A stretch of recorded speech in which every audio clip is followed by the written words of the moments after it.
오늘부터 9월 첫째 주까지 십자가를 세우라라고 하는 주제로 시리즈 설교가 진행됩니다. 오늘은 첫 번째 시간으로 내가 예수를 못 박았습니다 라고 하는 제목으로 하나님의 말씀을 나누도록 하겠습니다.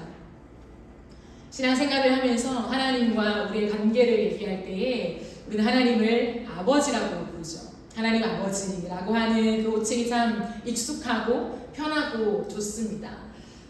나를 정의할 때에 나는 하나님의 자녀입니다 라고 우리는 정의하고 그것을 나의 영적인 정체성으로 알고 이 땅을 살아가죠. 아무렇게나 또한 아무나 그렇게 되는 것은 아닙니다. 내가 옆에 있는 사람이 좋아 보인다고 해서 내가 아빠라고 부를래 라고 해서 아빠가 되는 것이 아니듯이 하나님과의 관계 속에서도 내가 그냥 누군가가 하나님을 아버지라 부르니까 굉장히 좋아 보여요. 그래서 나도 하나님을 아버지라 부를래 라고 한다고 해서 아버지와 자녀의 관계가 되는 것은 아니에요. 하나님과의 관계 속에서도 객관적인 관계가 반드시 설정되어야 합니다. 그러므로 여러분들이 하나님을 아버지라 부르고 나는 하나님의 자녀입니다 라고 말하는 그 근거가 무엇입니까? 누군가가 너는 왜 하나님을 아버지라고 불러? 너가 정말 하나님의 딸, 하나님의 아들 맞아? 왜 그렇게 생각해? 근거가 뭐야? 라고 물었을 때 여러분은 그 근거를 뭐라고 대답하시겠습니까? 뭐라고 대답하시겠어요? 정은아. 네. 너 왜 하나님의 아들이야?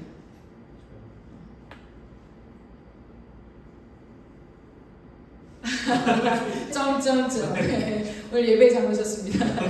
네. 우리의 근거는 예수 그리스도를 믿는 믿음이죠. 내가 예수를 믿기 때문에 하나님의 자녀가 되는 것입니다. 이것을 조금 더 펼쳐서 오늘 얘기를 나눠보려고 합니다. 우리가 아는 하나님은 성품이 있잖아요. 하나님의 존재에 대한 정의가 있어요. 하나님은 어떤 분입니까? 라고 했을 때 바르게 튀어나오는 우리의 대답은 하나님은 의로우신 분입니다. 하나님은 거룩하신 분입니다. 하나님은 깨끗하십니다. 하나님은 죄가 없으십니다. 이러한 말들로 설명할 수 있을 거예요. 하나님의 형상을 따라 지음받은 인간은 그 하나님의 말씀 안에 거할 때 하나님과 가장 친밀한 관계 속에 있었다는 거죠. 친밀한 관계를 누리며 살아갑니다. 하지만 인간이 하나님의 말씀에서 벗어남으로 타락했죠. 그것을 우리는 죄라고 부릅니다. 그래서 그 죄에 대한 결과로 하나님과의 관계가 끊어지게 되었어요. 인간은 죄를 지어서 더럽혀졌기 때문에 의로우신 하나님 앞에 더 이상 가까이 갈 수가 없다는 거예요. 난 하나님께 가까이 갈래, 하나님의 음성을 들을래 라고 갈망해도 하나님께 가까이 갈 수 없는 존재가 되었다는 거예요. 그런데 이 죄의 문제를 해결하고 하나님과의 끊어진 관계가 다시금 화목하게 되는 것을 구원이라고 얘기를 해요. 그래서 구원을 받는다라고 하는 것은 가장 중요한 의미로서는 죄가 해결되는 거예요. 죄가 해결됨으로 오는 결과는 뭐냐면 하나님과의 끊어진 관계가 회복되는 것이죠. 화목이라고 할 수 있습니다. 그러면 구원을 받기 위해서 멀어진 하나님과의 관계를 다시금 가깝게 하며 회복하기 위해서, 화목하게 하기 위해서 필요한 조건이 있어요. 그 조건이 뭘까요? 단 한 가지의 조건이 필요합니다. 그 조건은 의라고 하는 거예요. 의. 흠이 없고 죄가 없는 의로운 사람이 되어야만 한다는 거예요. 그러면 이 땅에 의로운 사람이 있을까요? 없지요. 로마서 3장 10절을 보면 이런 말씀이 있습니다. 의인은 없나니 하나도 없으며 라고. 또한 로마서 3장 23절에는 모든 사람이 죄를 범하였음에 하나님의 영광에 이르지 못하더니 라고 되어 있습니다. 모든 사람이 죄를 범하였대요. 그러나 유대인들은 끊임없이 했던 것이 무엇이냐면 율법으로 하나님께 가까이 가려고 했다는 거예요. 인간의 행위와 노력을 통해서 하나님과 멀어진 관계를 다시금 화목케 할 수 있다라고 생각하며 열심을 다했지요. 이것은 비단 2000년 전에 유대 땅에 있었던 유대인들만이 아니라 오늘날도 현대판 유대인들이 존재하죠. 교회를 다니고 있으나 내 행위로, 나의 노력으로, 나의 열심으로 하나님과 관계가 좋아질 수 있을 거야 라고 생각하며 수많은 종교 행위를 하는 사람들이요. 그러나 인간의 행위로는, 노력으로는 하나님과의 관계를 좁힐 길이 없다는 거죠. 구원을 얻을 길이 없다고 성경은 명확하게 얘기합니다. 단 율법을 정해놓고 내가 열심히 행위를 통해서 구원을 얻으려고 질주할 때 깨닫게 되는 것이 있대요. 죄를 더욱 심각하게 깨달을 뿐이라고 오늘 3장 20절을 말하고 있죠. 율법을 정하면 정할수록 우리의 인생 속에 행위에 대한 무언가를 설정하면 설정할수록 우리에게 도달하는 것은 내가 정말 죄인이구나 라고 하는 것밖에 깨달을 길이 없다라고 얘기를 합니다. 그런데 로마서 3장 21절 22절에 보면 하나님의 한 의가 나타났다라고 되어 있어요. 우리로서는 스스로 얻을 수 없는 의를 하나님이 주셔서 그 하나님으로부터 나타난 의가 있는데 그 의는 무엇이냐? 예수 그리스도를 믿음으로 말미암아 모든 믿는 자에게 미치는 하나님의 의다라고 되어 있습니다. 그래서 오늘 읽은 본문의 26절부터 31절을 쭉 읽으면 계속 강조되는 것이 있습니다. 그게 뭐냐면 오직 믿음으로라고 하는 거예요. 26절을 보실래요? 26절에도 또한 예수를 믿는 자를 의롭다 하려 하심이라. 27절에도 오직 믿음의 법으로, 28절에도 믿음으로 되는 줄 안다. 30절에도 믿음으로 말미암아 의롭다 하실 하나님은 한 분이다 라고 얘기하면서 하나님께서 주신 그 의가 나타났고 그 의는 믿음으로 말미암아 우리가 가질 수 있다라고 얘기한다는 거예요. 그러므로 오직 예수를 믿음으로 의를 얻게 되지요. 그래서 제가 처음 말한 하나님과 우리의 관계 속에 이 관계가 설정되죠. 요한복음 1장 12절 보면 영접하는 자, 곧 그 이름을 믿는 자들에게는 무엇이요? 하나님의 자녀가 되는 권세를 주셨다라고 되어 있습니다. 그러므로 하나님을 어떻게 아버지라 부르며 내가 하나님의 자녀라고 대답할 수 있는가? 예수를 믿는 믿음이죠. 로마서 8장 15절에도 아주 유명하며 우리가 붙잡는 말씀이 나옵니다. 너희는 다시 무서워하는 종의 영을 받지 아니하고 양자의 영을 받았으므로 우리가 아빠 아버지라 하나님을 아빠라고 부르게 되는 엄청난 놀라운 권세를 얻게 되었다라는 거예요. 그죠? 그러므로 예수를 믿는 믿음 속에 우리는 하나님을 아버지라 부른다는 거예요. 그토록 좋아하는 모든 그리스도인의 호칭 하나님 아버지, 나는 주님의 딸이에요, 주님의 아들이에요 라고 하는 고백 속에 오는 그 안정감이요. 그러면 저는 오늘 여러분에게 이런 질문을 던지고 싶습니다. 그렇다면 예수를 믿는다는 것이 무엇인가? 너무 식상한 질문인가요? 예수를 믿는다. 그 믿는다는 고백만으로 하나님과의 관계 속에 아버지와 아들의 관계가 설정되는데 그렇다면 예수를 믿는다는 게 뭘까? 로마서 3장 24절 25절 오늘 우리가 읽은 본문 중에 보면요. 그리스도 예수 안에 있는 속량으로 말미암아 하나님의 은혜로 값없이 의롭다 하심을 얻은 자 되었다라고 합니다.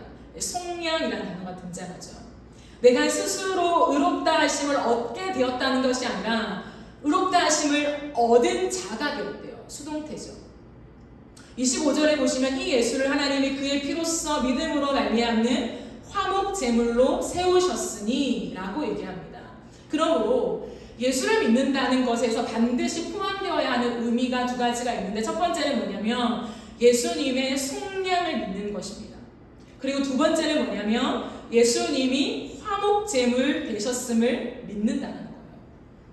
이 의미는 다르진 않아요. 하지만 분명하게 구별된 용어로서 우리에게 설명하기 때문에 속량과 화목제물로서의 예수 그리스도를 이해함이 반드시 필요하다는 거예요.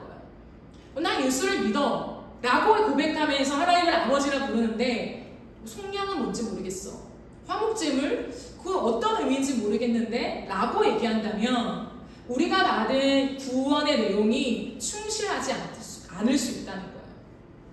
물론 우리가 모든 것을 완벽하게 이해한 다음에 그것을 믿어야만 구원을 얻는다는 것은 아닙니다. 하지만 예수를 믿었고 수많은 시간이 지나왔다면 제가 늘 전제하고 있는 것은 초신자가 아니에요. 믿지 않는 사람들이 아니라는 거예요. 믿는 우리 안에서 나는 예수를 믿어, 그래서 하나님을 아버지라 불러 라고 고백한다면 도대체 뭘 믿느냐에 대한 내용을 갖고 있어야 된다는 거예요. 근데 그것은 내가 원하는 대로 믿는다고 해서 구원이 얻어지는 것이 아니라 성경이 말하고 있는 명확한 예수를 믿는다는 게 뭔가, 영접하는 거, 그의 이름을 믿을 때 하나님의 아들 되는 권세를 주시는데 그 믿는다는 것이 무엇인가에 대한 분명한 내용을 알고 있어야 그 구원이 우리에게 적용되어진다라는 거예요. 속량이 무엇입니까? 속량은 일반적으로 기독교 용어는 아닙니다. 교회 용어가 아니라 로마 당시에 로마가 온 땅을 지배했고 로마가 운영되어져가는 그런 사회 속에서 적용되어지고 또 통용되어졌던 그러한 단어입니다. 속량은 대신 지불하다라고 하는 의미죠. 노예 생활에서 벗어날 수 없는 노예를 살 때에 돈을 가진 사람이 그 노예의 값을 주고 노예를 사는 것, 또는 그 노예에서 해방시켜서 내 것으로 삼는 그러한 흐름 속에 나오는 단어가 속량입니다. 우리는 물론 속량이라고 하는 단어는 모를 수 있지만 여기에 맞는 의미는 어느 정도 이해하고 있을 수 있어요.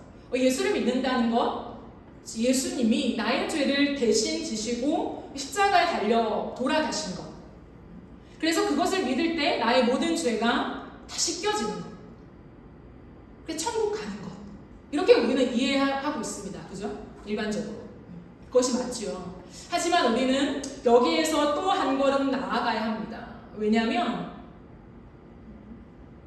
내가 하나님 앞에서 의를 얻어서 하나님을 아버지라 부르게 된 놀라운 특권은 단순히 그래, 예수님이란 존재가 있는데 그분이 나의 죄를 대신 지고 십자가에 돌아가셨어, 나도 그분을 믿을래, 영접할래 라고 하는 단순한 이론을 받아들이고 내가 동의함으로 얻어지는 것이 아니기 때문이라는 거예요.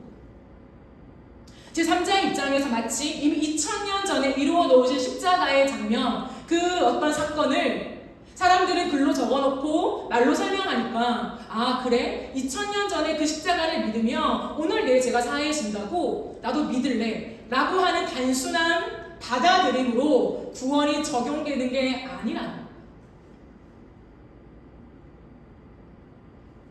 예수를 믿는다는 것이 뭐냐면 성령의 도우심을 통해서 2000년 전에 일어났던 십자가를 오늘 나의 현실에서 경험하는 것이 예수를 믿는다는 거예요.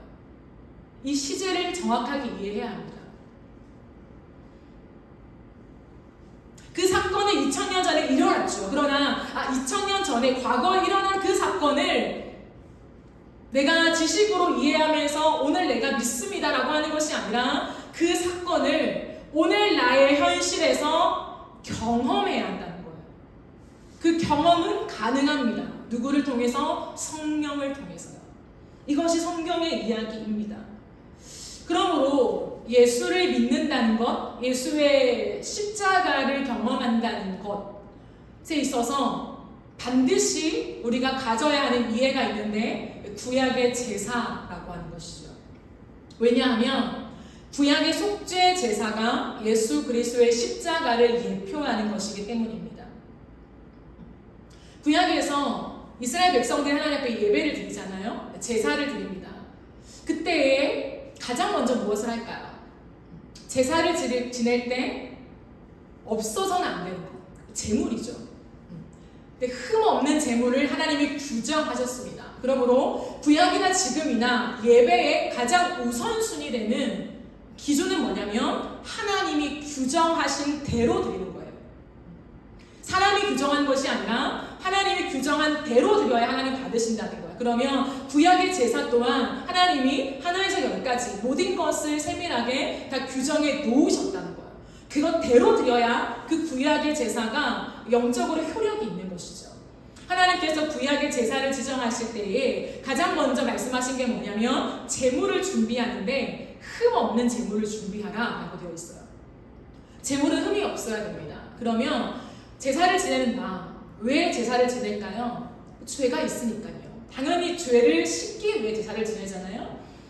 그 죄인이 흠없이 잘 키워온 양이나 소나 비둘기를 가지고 와서 제사를 드려요. 흠이 없다라고 통과되면 그 이후부터 제사가 집행되는데 그때 가장 먼저 시행되는 것이 뭐냐면 그 재물에, 내가 가지고 온 재물에 안수를 하는 거예요. 누가요? 죄인인 내가 가져온 재물에 안수를 합니다. 여러분, 안수의 의미를 아십니까? 왜 재물에 안수를 할까요? 안수에는 두 가지 의미가 있어요. 첫 번째는 뭐냐면 동일시입니다. 이 재물과 나를 동일하게 여긴다는 거예요. 두 번째는 뭐냐면 전가입니다. 무언가를 주고받는다는 거예요. 그러면 죄인인 나는 흠없는 어린 양이라고 칩시다. 이 어린 양에게 무엇을 줄까요? 안수함을 통해서 나의 죄를 다 뒤집어 씌우는 거예요. 내가 지은 모든 죄는 이제부터 내가 지은 것이 아니라 이 양이 지었습니다 라고 하면서 죄를 뒤집어 씌우는 거죠. 그러면 이 제사를 통해서 양의 무엇이 나에게 올까요? 네, 흠 없음이요. 깨끗하고 흠 하나 없는 그 어린 양의 흠 없음이 나에게 적용되어지는 거죠. 이것을 성경적인 용어로 의라고 합니다. 의가, 깨끗함이 나에게 적용되어지는 거죠. 그런 안수식을 한 다음에 이 제물을 죽이죠. 가죽을 벗기고 이 제물을 불태웁니다. 그리고 피는 제단 사방에 뿌리죠. 그러면서 이것이 하나님의 규정대로 시행됐을 때 하나님의 향기로운 제사다라고 받으시면서 죄인의 모든 죄를 속죄하는, 씻어주시는 그런 효력이 있는 제사로 받으신다는 거예요. 이게 구약의 제사였습니다. 그러나 그 제물은 동물이잖아요. 그렇기 때문에 하나의 의식에 불과하기에 영원한 효력이 발휘될 수가 없고 일시적인, 일회용적인 효력만 있을 뿐인 거죠. 그러니 매일매일 번제를 드리고 또한 1년에 한 번, 또한 1년 안에서 어떤 특별한 행사 때에 계속 속죄 제사를 드리는 것이 유대인의 제사였다라는 것입니다. 그러면 예수 그리스도를 믿는다라고 하는 것에 있어서 가장 중요한 게 십자가라고 했잖아요.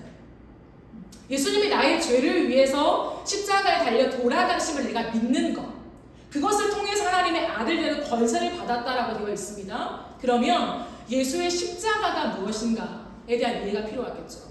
그 예수의 십자가는 제가 아까 조금 전에 말씀드린 구약의 제사가 완성되는 거예요. 다시 말하면 구약의 제사는 신약의 예수님께서 십자가에 돌아가실 그것을 예표하는 그림자였기 때문에 예수의 십자가의 죽음은 이 구약의 제사를 완전히 완성함으로 한 번의 죽음이 영원한 효력이 있게 만드는 그러한 능력이 되었다라는 거예요. 그러면 우리는 그 예수의 십자가를 믿습니다라고 고백한다는 거예요. 그 안에 어떤 내용이 있나? 라고 했을 때 구약의 제사를 생각해야 한다고 말씀드렸잖아요. 그러면 단순히 내가 예수님이 나의 죄를 대신 지고 십자가에 죽으신 것을 믿습니다가 아니라 성령을 통해서 반드시 어떠한 시점에 나에게 경험되어지는 게 있습니다. 그게 뭐냐면 하나님이 준비하신 제물이 예수 그리스도이심을 정확하게 보고 믿는 사건이 있어야 돼요. 사도 요한은 요한복음 1장 29절에 이렇게 말합니다. 예수님께서 가심을 보고 보라 하나님의 어린 양이다. 보라 세상의 모든 죄를 지고 가는 하나님의 어린 양이다 라고 고백했어요. 예수님이 단순한 사람으로 오신 하나님 정도가 아니라 그분은 하나님의 어린 양, 이 온 인류의 죄를 구속할 어린 양이라고 하는 것을 보았고 고백했다라는 거예요. 우리 안에 어떠한 고백이 필요하냐면 예수가 온 인류를 위해서 구원했대, 구원 잘해 라고 하는 단순한 지식이 아니라요.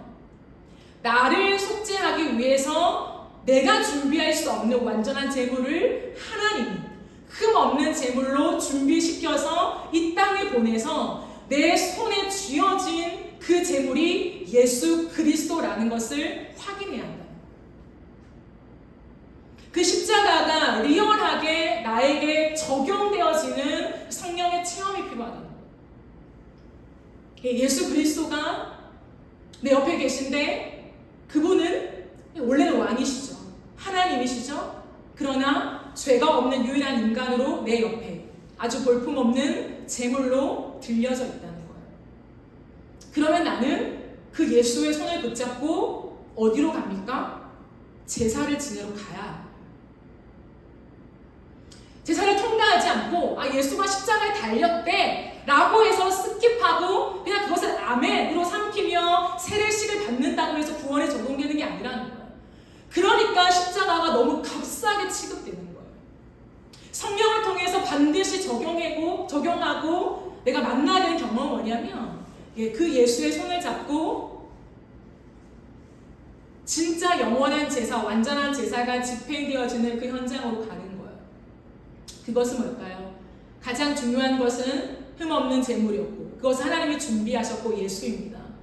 두 번째 해야 할 것이 무엇입니까? 제물에 안수하는 거죠. 내가 예수님과 맞닿아 있는 경험이 반드시 필요합니다. 성령을 통해서 영적으로요. 그러면 그 예수에 내가 손을 얹히고 예수 그리스도께 안수함으로 그때부터 해야 하는 게 있어요. 뭘까요? 나의 모든 죄를 예수께 뒤집어 씌워야 합니다. 그게 반드시 여러분이 성령 안에서 영적으로 누군가는 기도 속에 누군가는 개인의 어떤 시간이든 그 시간 속에 반드시 일어나야 하는 일이라는 거예요.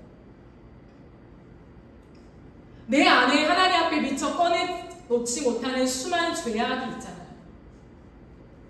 마치 죄인들이 어린 양을 가지고 와서 내가 지었던 수많은 죄, 음란한 죄, 남을 정죄했던 죄, 거짓말했던 죄, 모욕했던 죄, 나의 안일함을 위해서 누군가를 짓밟았던 죄, 하나님을 무시했던 죄, 그 수많은 죄를 끌어안고 양에게 뒤집어 씌워 그를 죽였던 것처럼 우리에게는 내가 다 꺼내놓을 수 없었던 그 죄악들을 하나하나 다 들추어내서 나의 뼛속까지 숨어져 있는 음란한 죄, 거짓, 비난, 조롱, 나를 위한 생각들, 합리화들, 이 모든 죄를 예수께 다 뒤집어 씌우는 일들이 반드시 필요하다는 거예요. 여러분 지금까지 예수를 믿으면서 이 일들을 해보셨나요? 기도함을 통하여서 나의 모든 죄악들, 내가 직면하기 싫은 그 무수히 많은 죄악들이 있잖아요. 그 무수히 많은 죄악들을 예수께 다 뒤집어 씌우면서 이건 당신의 죄야 라고 얘기해 본 적이 있나요? 그게 예수를 믿는 고백으로 가는 길이라는 거예요. 우리는 이 땅에서 사랑으로 살아가면서 어쩌면 가장 힘든 것이 뭐냐면 억울할 때예요. 부당한 대우를 받을 때라는 거예요. 우리가 이 땅을 살아가면서 수많은 사람들은 나만 아니면 돼 라고 하는 의식을 가지고 살아가잖아요. 내가 손해보기 싫어서 하는 이 무수히 많은 일들이 있습니다. 나도 그렇고요. 그러니까 늘 남 탓하잖아요. 내가 아니라 얘가 있어요. 나 때문에 이런 일이 벌어진 게 아니라 저 사람 때문에, 쟤 때문에 그래요. 부모 때문에 그래요. 내가 이 모양이 된 것은 내 부모가 나를 이렇게 키워서 그래요. 내가 이렇게 되는 것은 내 형제 때문에 그래요. 언니가 잘못했어요. 어릴 때 저의 표현입니다. 언니 때문에 그래. 왜 나한테 그래? 결혼을 하면 아내 때문에, 남편 때문에. 끝없이 우리는 무언가 정의감에 늘 휩싸여서 하나하나를 따지고 들면서 이게 누구의 잘못으로 시작된 것인지. 너 때문이잖아. 근데 왜 나에게 죄를, 나에게 잘못을 지금 얘기하는 거야? 이게 이제 싸움의 근거가 되잖아요. 근데 예수를 믿는다는 건 뭐냐면 내가 못 견뎌야 하는 그 부당함, 그렇게 못돼 먹은 사람이 내가 되는 거예요. 예수를 믿는다는 건 그렇게 고상한 것이 아닙니다. 하나님의 은혜, 하나님의 사랑으로 다가오신 그 주님, 그건 나중이고요. 내가 반드시 통과해야 되는 것은 내가 정말 이 땅을 살아가면서 그렇게 싫어하는, 자기가 죄를 저질러 놓고 왜 내 탓을 해? 라고 못 이겨 하는 그 일을 내가 예수께 해야 돼. 누군가는 말할 수 있죠. 내가 지은 죄인데 왜 내가 예수께 그걸 다 뒤집어 씌워야 하나? 그렇다면 나 예수를 믿지 않을래요. 여러분 그건 말이 안 돼요. 왜냐하면 죄인으로 걸어가는 우리의 인생길에서 이 죄를 해결하지 못하면 하나님의 엄중한 진노가 우리의 인생을 덮어버리기 때문이에요. 그러므로 하나님의 진노를 피할 사람이 없다는 거예요. 우리는 나의 죄를 반드시 해결해야만 하는데 내가 해결할 수 있는 유일한 의를 얻을 수 있는 근거가 예수께 내 죄를 뒤집어 씌우는 것밖에 없다는 거예요. 그러면 나는 예수를 믿는 과정 속에 내가 지은 모든 죄를 다 예수께 뒤집어 씌워서 당신이 지은 죄잖아. 당신 때문에 그래 라고 하는 그 하나님과 나의 관계가 반드시 있어야 한다는 거예요. 2000년 전의 이야기가 오늘날 지금 나에게 오버랩되면서 계속 이 작업들이 영적으로 경험되어지는 시간이 필요합니다. 그렇게 예수께 안수하고 예수의 십자가를 바라보십시오. 그 예수는 흠이 없고 죄가 없고 아무 잘못이 없지만 내가 지은 죄, 이 땅의 사람들이 지은 모든 죄를 다 뒤집어쓰고 그는 묵묵히 그 십자가의 길을 걸어가요. 십자가를 지기 전에 그가 당한 건 뭐냐면 수많은 로마 군병의 조롱과 함께 채찍을 맞는 거죠. 예수 그리스도가 맞으신 채찍은 단순한 끈이 아니에요. 여러분도 아시겠지만 예수가 한 번 맞는 그 채찍은 살점이 뜯겨나가는 채찍이라는 거예요. 그렇기 때문에 예수가 십자가에 달리기 직전에는 이미 반쯤 죽은 사람이 되었다는 거잖아요. 왜냐하면 그 채찍을 맞으면 살점이 떨어져 나가기 때문에 입에 맞고 눈에 맞고 머리에 맞고 옆구리에 맞고 살이 다 뜯겨 나가는 거예요. 그 뜯겨 나간 피투성이 된 예수가 맞고 있을 때 나는 그 옆에서 아무 말 안 하는 거예요. 침묵해야만 합니다.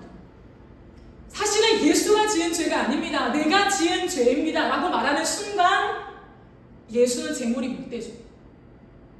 그러므로 나는 끝없이 그 예수가 가시는 길을 내가 아는 지식 속에 함께 걸어갈 때에 예수를 부인해야 한다는 거예요. 나의 죄임에도 불구하고 예수가 지었어. 저자가 했어. 라고 하면서 그냥 묵묵히 사람들이 그를 십자가로 몰고 가는 그 길을 나는 따라가면서 함께 그 시간들을 동행해야 한다는 거예요. 침묵하며. 수많은 사람들이 예수를 조롱하고 가시 면류관을 씌웁니다.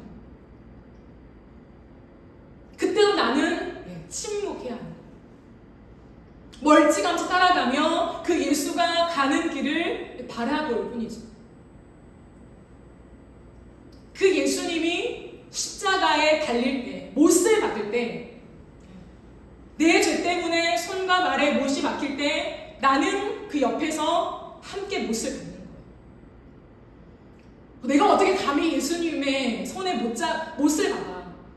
나의 죄를 위해 돌아가시는 분이 내가 어떻게 그렇게 해? 라고 한다면 그 예수는 나를 위한 화목제물은 못 되는 거예요. 여러분, 지금 저는 재미있는 이야기를 하는 게 아니에요. 여러분의 감정을 부추기는 것이 아니라 팩트를 얘기하는 거예요. 예수의 십자가가 정말 구약의 제사를 완성하는 십자가라면 이 과정을 통과해야죠. 왜? 나의 십자가가 되기 위해서. 그러므로 로마 군병이 박았던 그 십자가, 그렇게 하나님을 외면하고 하나님의 아들을 십자가에 못 박은 그 사건, 그래 그 사건이 있어서 오늘날 나에게 구원이 적용되었지가 아니라 내가 2000년 전에 그곳으로 가서 내 두 손으로 예수의 손에 못을 박아야 한다. 왜? 내 재물이니까. 내가 그 주님의 발에 못을 박는 작업이 성령 안에서 반드시 있어야 한다.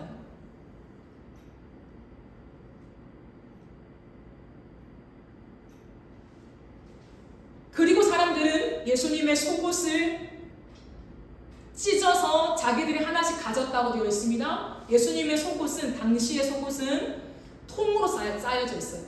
통으로 짜여져 있기 때문에 속옷을 찢어서 나누어 가졌다는 건 뭐냐면 그때부터 예수님은 빨가 벗겨졌다는 거예요. 그 어떤 천 조각 하나 걸치지 않고 머리부터 발끝까지 완전히 발가 벗겨진 채 이제 수많은 사람들이 지켜보는 그 한가운데서 십자가에 달리십니다. 그때도 나는 침묵해야 하는 거예요. 왜? 예수가 나의 죄를 다 뒤집어 쓰고 죽어야만 나를 위한 속죄 제물이 될 수 있기 때문에 그걸 버텨야 돼요. 성령 안에서 그 장면 안으로 들어가서 그 시간을 버텨내야 한다는 거예요. 내 안에서 예수를 부인하는 일들이 반드시 있어야 돼요. 그 하나님의 아들이 십자가에 달려 돌아가셨을 때에 죽기까지 나는 한마디도 하지 않고 침묵하며 있어야 하는 거예요. 그때 이제 예수가 온 몸에 물과 피를 다 흘리고 돌아가시잖아요. 그 예수가 완전한 제물 되어 돌아가실 때에 사건이 일어나는 거예요. 나의 모든 죄를 예수가 다 뒤집어 쓰고 예수는 죽고, 나의 모든 죄와 나의 모든 악과 이기심과 이 모든 것을 예수가 다 담당하고, 그 다음에 예수의 흠 없음, 이 땅에 의인이 없나니 하나도 없다라고 말했지만 하나님이 이 땅에 내려와서 죄가 없는 유일한 사람으로 이 땅에 존재하신 그 예수가 한마디 말도 없이 그 고난을 감당하시며 십자가에 달려 죽으셨을 때에 드디어 그 주님이 의가 되셔서 예수를 믿는 자에게 그 의를 전가시키는 거예요. 그게 익스체인지예요. 교환. 그때 놀라운 교환이 일어나는 거예요. 그러므로 십자가는 놀라운 교환이라고 하죠. 그 십자가 안에서 나의 모든 죄가 예수께 다 감당시켜지고 예수의 의가 나에게 전가되어지는 그 익스체인지, 교환이 이루어지는 것입니다. 그때 하늘의 법정이 열리는 거예요. 예수의 십자가는 법정입니다. 법정. 그 법정에서 사탄은 우리의 죄를 참소하며 우리가 영원한 지옥불에 던져져야 마땅할 자임을, 우리의 죄목을 끝없이 나열하며 우리를 참소할 때에 하나님이 보시는 눈은 예수께 가 있죠. 예수가 우리 대신에 모든 죄목을 쓰시고 죄인석에 앉아 있습니다. 그 주님은 변호사가 아니에요. 그래서 제가 지난주에 책을 나눌 때 변호사 정도가 아닙니다라고 얘기했던 게 포인트예요.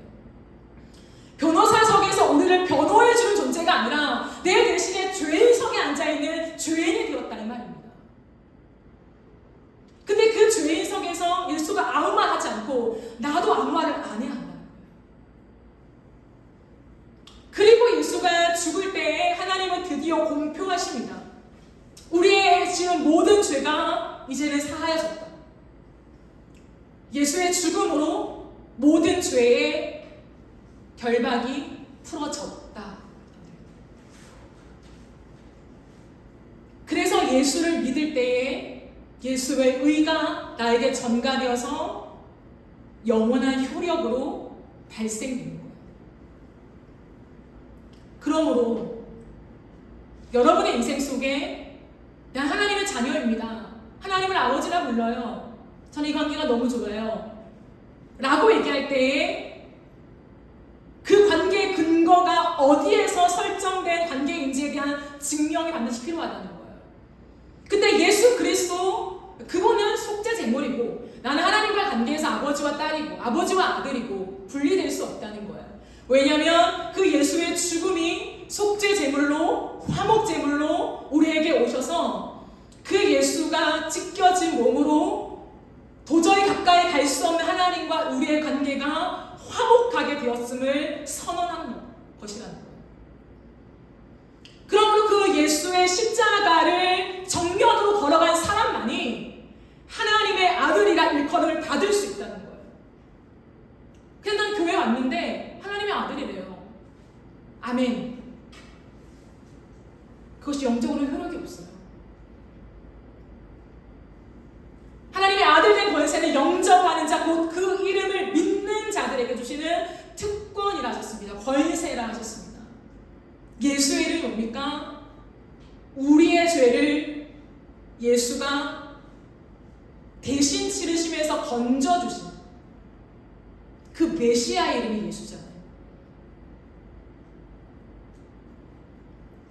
그러므로 내가 예수 그리스도의 십자가의 길을 따라서 이것이 나에게 적용되어지기까지 성령의 도우심으로 2000년 전에 있었던 그 십자가의 길과 오늘날 나의 심장이 만나는 그 만남이 없다면 그 누구도 자신있게 난 예수를 믿으며 난 하나님의 자녀입니다 라고 말할 근거는 없다는 거예요. 제가 왜 이렇게까지 힘있게 말하는 줄 아십니까? 예수의 죽음에 대한 속죄가 저 바닥까지 짓밟힌 값이 되고 있어요. 예수가 나의 죄를 위해 죽었대. 그 십자가의 속죄는 나의 과거의 죄, 현재의 죄, 미래의 죄까지 다 속죄한대. 맞죠? 그러나 그것을 이용하는 거예요. 그러면 오늘 내가 죄와 싸우되 피 터지기까지 싸우지 않는 거죠. 왜? 예수가 이미 다 이루신 속죄니까. 내가 오늘 죄를 지어도 이미 예수가 나를 위해 죽으셨고 부활하셨으니까 나는 천국 갈 수 있어 라고 생각하는, 예수를 믿는다는 게 뭔지를 몰라서 합니다. 경험이 없기 때문이라는 거예요. 내가 성령 안에서 진짜 나의 모든 수치스러운 죄를 내가 예수께 당신이 지었잖아 라고 뒤집어 씌우는 그 사건을 경험하지 못했기 때문에 예수에 대한 고마움이 티끌과 같은 거예요.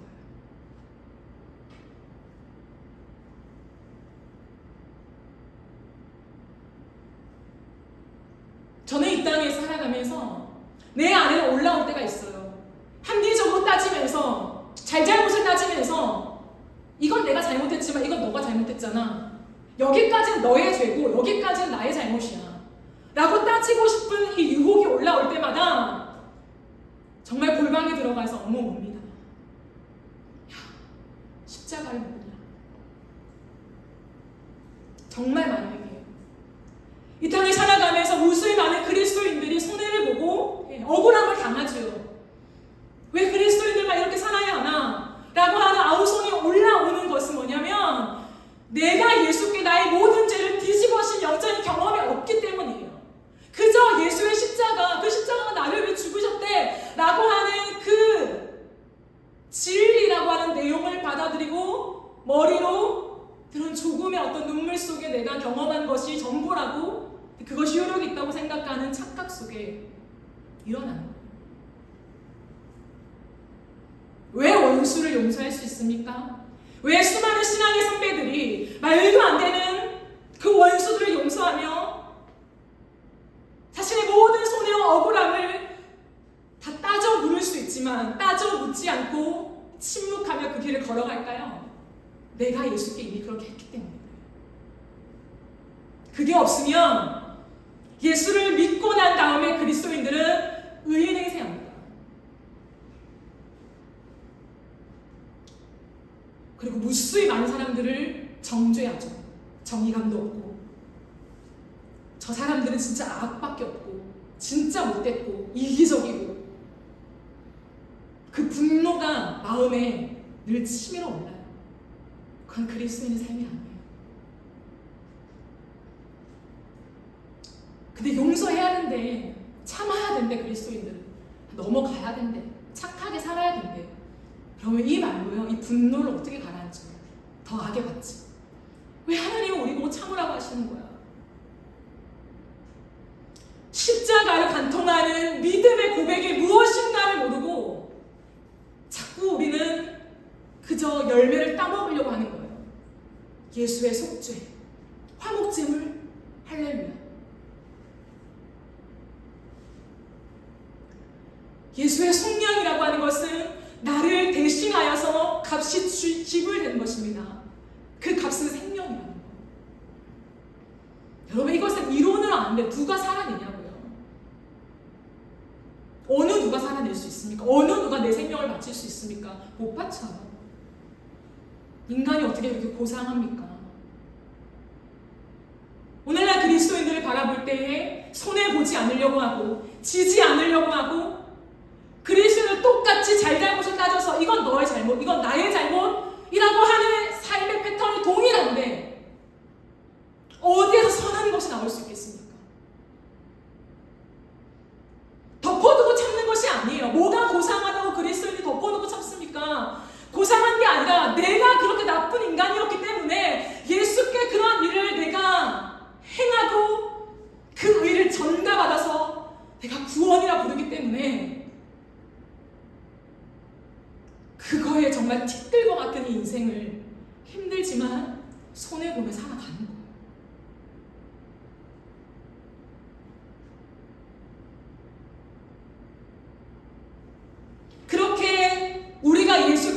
그리스도께 모든 죄를 전가할 수 있도록 기회를 만드신 그 하나님, 그 길을 참으신 예수 그리스도를 바라볼 때에 우리에게 오는 단어는 하나밖에 없습니다. 그럼 그 단어가 뭘까요? 예수의 십자가를 생각할 때 우리에게 오는 단어, 사랑밖에 없죠. 사랑이 모든 걸 이기는 거예요.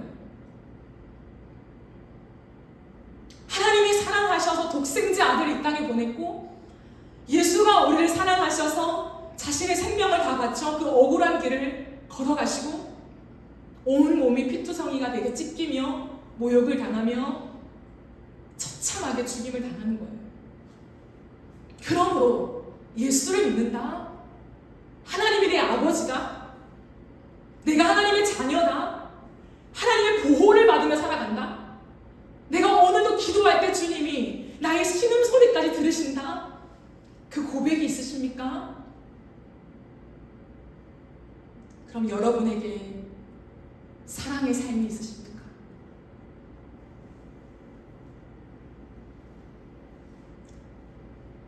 잘잘못을 따지기 전에 사랑으로 상대를 덮어주며 내가 미안해 라고 한 번, 두 번, 10번, 20번, 100번, 200번, 300번 넘어갈 수 있는 그 사랑이 있으십니까? 우리에게는 가장 사랑한다고 하는 가족 안에도 그 사랑이 없잖아요. 그러므로 신앙의 고백은 삶으로 이어진다라고 말하는 거예요. 왜 신앙이 반드시 삶으로 표현된다고 합니까? 이걸 정말 경험한 사람은 못 살아도 다시 정신을 차리고 내가 받은 하나님의 은혜와 사랑을 헤아려서 오늘도 하나하나 따지고 넘어가야 직성이 풀리는 나의 악함과 똑똑하다고 생각하는 합리화에 똘똘 뭉쳐있는 나의 이기심을 회개하며 하나님 죄송합니다. 오늘도 이 이기심을 당신께 다 뒤집어 씌웁니다. 당신이 다 가져가시고 당신의 의를 주세요 라고 하는 이 뻔뻔한 기도를 드려요. 그러므로 이것이 통과된 사람이요 여러분, 어찌 예수를 위해 살지 않을 수 있겠습니까? 그리스도를 위해 적당히 산다고요? 적당히 썬데이 크리스찬으로 머물 수 있다고요? 아니요, 없어요. 누가 그렇게 말합니까? 나를 위해 죽었고 눈이 튀어나올 만큼 살점에 느끼고 내가 하나 가시도 벌벌 떠는 나인데, 그 고통 당하기 시절점에는 나인데 나 때문에 온 몸이 피투성이가 되어 열이 올라 결국에 십자가에 못 박혀 돌아가신 예수를 믿는다고 고백하는 내가, 그 예수 때문에 오늘도 나의 모든 죄가 사하여졌음을 지금 이 현재에도 믿는다고 고백하는 내가 어찌 예수를 외면하며 룰루랄라 내 마음대로 살 수 있냐는 거예요. 그럴 순 없어요. 그럴 순 없습니다. 이 땅에 이렇게 예수의 십자가가 밑바닥으로 꽂힐 수는 없다는 거예요. 이렇게 예수를 취하면서 내가 원하는 욕심대로 살아갈 수는 없다 이 말입니다. 그러니 사건들이 뻥뻥 터지죠. 뭐야, 예수를 믿는 사람이 목회자야, 어떻게? 사랑하는 여러분, 내가 표현하고 고백하는 그 한마디의 말이요 그렇게 쉽게 오는 거 아니에요. 믿음이라는 것은 내 죄를 씻어내는 자판기가 아니에요. 난 예수를 믿어 하고 버튼을 누르면 나의 모든 주인지가 싹 사라지는 요술이 아니에요. 날마다 그 십자가가 진짜라면 그 십자가의 현장 안으로 하나님 나를 들어가게 해주세요.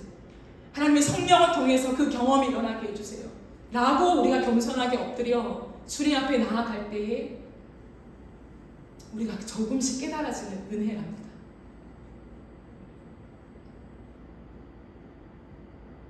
그러므로 이 로마서에서 바울은 기가 막히게 고백하는 거예요. 우리가 이제 어떻게 육신으로 살겠냐, 육신으로 살 수가 없다 라고 말하는 그 모든 맥락이요, 예수의 십자가를 경험했기 때문에 나오는 거예요. 우리가 그렇게 좋아하는 로마서 8장을 여러분 집에 가서 한번 읽어보십시오. 양자된 권세, 하나님의 아들이라 일컫는 그 권세, 우리는 그 권세를 누리는 것만 좋아하지만 사도 바울은 정확하게 적어놓고 있습니다. 그 권세가 있냐? 그렇다면 예수와 함께 고난도 받아야 한다. 우리는 그건 싹 빼줘. 양자된 권세, 할렐루야. 하나님 나의 아버지 되십니다. 언제나 나를 지켜주세요.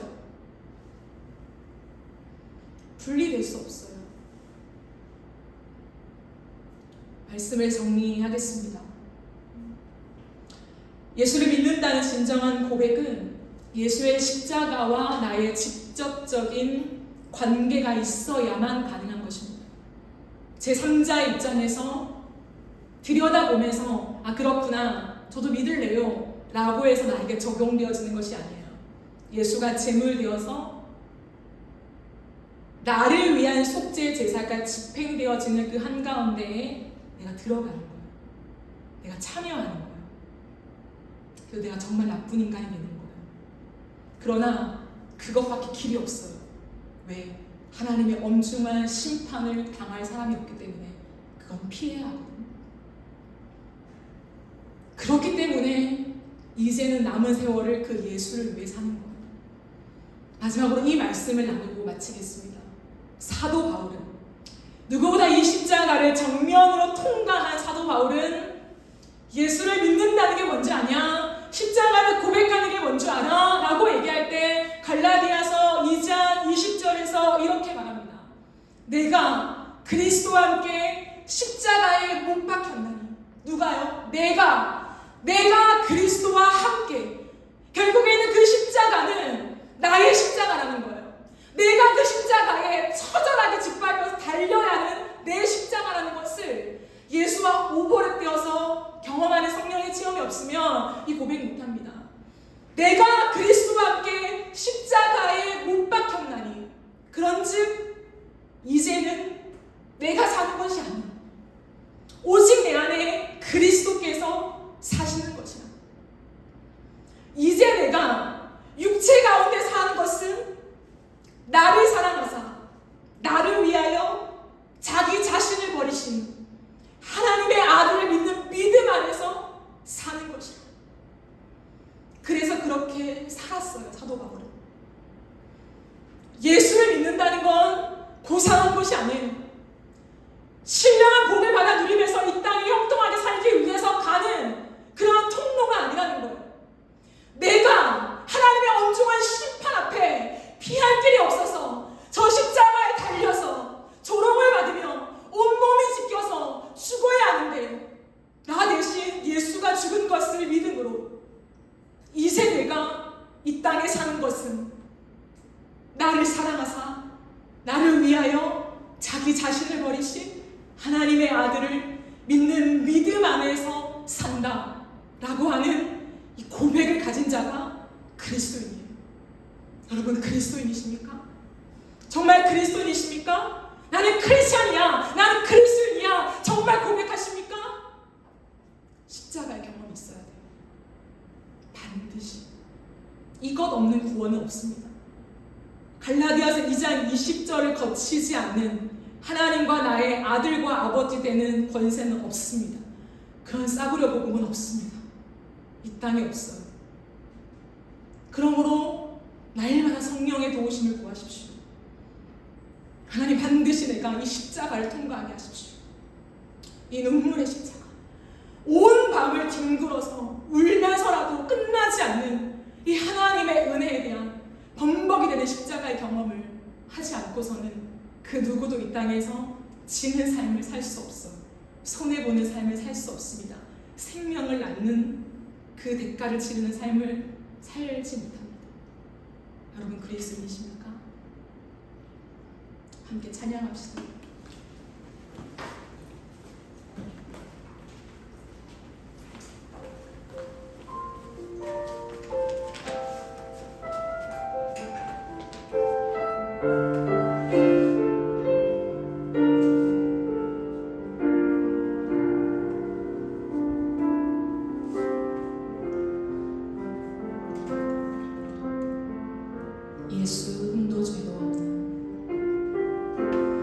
예수 흠도 죄도 없는 당신이 깊이 감춰둔 내 죄로 인하여 하나님의 어린 양 속죄의 제물 되어 저주받은 나무에 달리셨네. 예수 흠도 죄도 없는 당신이 깊이 감춰둔 내 죄로 인하여 하나님의 어린 양 속죄의 제물 되어 저주받은 나무에 달리셨네.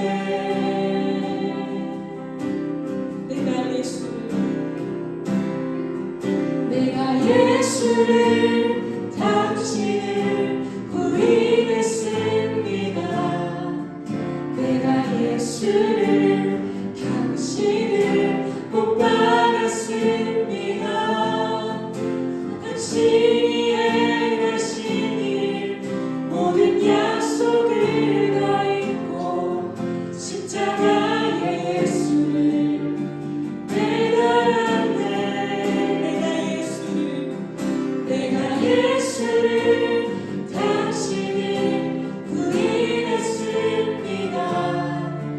내가 예수를 당신을 못 박았습니다. 나의 모든 죄를 지고 아버지께 인도하시는 내가 예수를 못 박았습니다. 예수 흠도 죄도 없는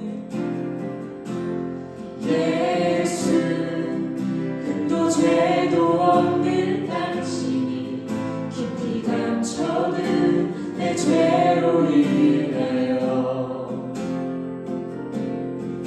하나님의 어린 양 속죄의 제물 되어 저주받은 나무에 달리셨네. 예수 흠도 죄도 없는 예수 흠도 죄도 없는 당신이 깊이 감춰둔 내 죄로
다시 바라봅니다.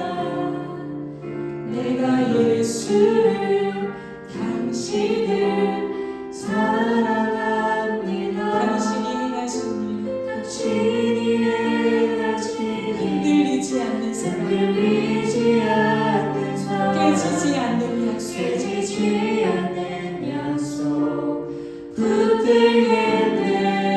내가 예수를 당신을 다시 바라봅니다. 내가 예수를 당신을 사랑합니다. 갚을 수 없는 사랑, 갚을 수 없는 사랑, 아버지께 인도하시는 내가 예수를 사랑합니다. 우리가 이 시간 기도했으면 좋겠습니다. 많은 사람들은 이렇게 얘기를 해요.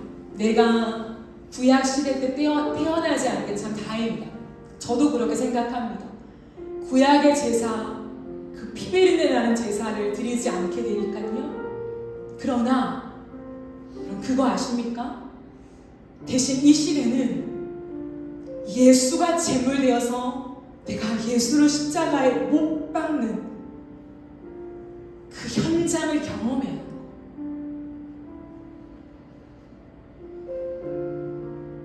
그건 감정으로 어떤 하나의 집회로 되어지는 게 아니에요. 어거스틴을 비롯한 수많은 믿음의 선진들은요, 이 십자가를 체험하기 위해서 수십 년을 보냈어요. 죄를 씻는다는 게 뭘까? 와닿지 않는 거죠. 구약에는요, 양 갖고 가서 진짜 피가 흥건한 그 제사를 한복판에서 경험했다고요. 신약의 이후의 시대에 살아가는 우리는요, 죄를 씻는 게 뭐야? 끝없이 예수를 고백하고 교회 안에서 무수히 많은 종교 생활을 하는데도 불구하고 또 죄를 짓고 또 죄책감을 숨기고 오히려 쌓아온 의로 다른 사람을 정죄하고 따져묻고 합리적이게 되고 그게 세련된 사람인 것처럼 지식인인 것처럼 생각하는 더 더러운 이기심에 붙잡혀 있는 내 자신을 바라보면서 누군가는 외면하겠지만 어거스틴을 비롯한 수많은 믿음의 선진들은요, 부딪혀봤어요. 이 죄를 어떻게 씻을까? 예수를 만난다는 게 뭘까? 내가 아무리 노력해도 의에 도달할 수 없는데 어떻게 해야 될까? 그 무수히 많은 몇십 년을 허비하는 인생들을 보내면서요, 그의 인생 속에 마침내 십자가를 경험하게 됩니다. 성령을 통하여서 마침내 내가 2000년 전에 그 십자가 앞으로 데리고 가져서 내가 예수 앞에 나의 모든 죄를 뒤집어 씌우며 당신이 지은 죄잖아 라고 얘기하며 그 십자가에 처참하게 달리는 예수를 바라보고 아무 말 없이 서 있는 나. 그러나 결국엔 그 예수의 얼굴이 나의 얼굴임을 보게 되는 그 영적인 체험들. 그 예수가 나였구나. 그때야 비로소 구원이 무엇인지를 해석해내기 시작합니다. 그 몇십 년의 신앙의 종교로 얻을 수 없는 그 예수의 십자가를 경험함으로 얻어낸 그 특권을 가지고 내가 드디어 하나님의 아들이야. 내가 드디어 하나님의 자녀다. 라고 하는 이 환호성을 저지르면서 야, 주 날 구원했으니 내가 어찌 잠잠하니? 예수의 십자가가 나를 구원했으니 내가 십자가에 죽은 것인데 이제 그 주님이 내 안에 사시는데 내가 어찌 내 육체를 위해서 이 땅을 살아가며 그 남은 모든 인생을 예수를 위해 쏟아내는 것이죠. 원수를 용서하고 원수를 내 아들로 입양하고 인간의 이성으로 신앙으로는 이해할 수 없습니다. 그러므로 오늘 하루 동안에 이 시간 동안에 뒤집어질 필요도 없고 눈물을 흘려야 할 당위성도 없어요. 그저 이 십자가는 내가 그저 듣고 동의하고 입으로 고백하는 것으로 얻어지는 것이 아니라 처참한 그 십자가의 길을 내가 성령을 통해 따라감으로 얻어지는 거구나. 그러므로 내가 그리스도인이라고